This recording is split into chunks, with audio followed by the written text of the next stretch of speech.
1965 में film कनीज release हुई तो उसकी धूम मच गई, कहानी हिट हुई और फिल्म 5 निगार अवार्ड्स ले उड़ी। रात ढली, तुम याद आए।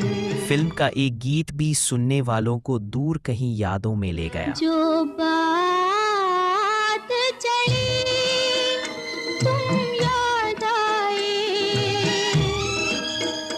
और पास चले आए। गाने में गुलकार अहमद रुश्दी और माला ने लफ्जों की लड़ी सी बुंदी, सुनने वाले दर्द के धारे में बहते गए। अपनों ने दिया जो गम, उस गम की शिकायत क्या, क्या जाने यहाँ कोई इस गम में है।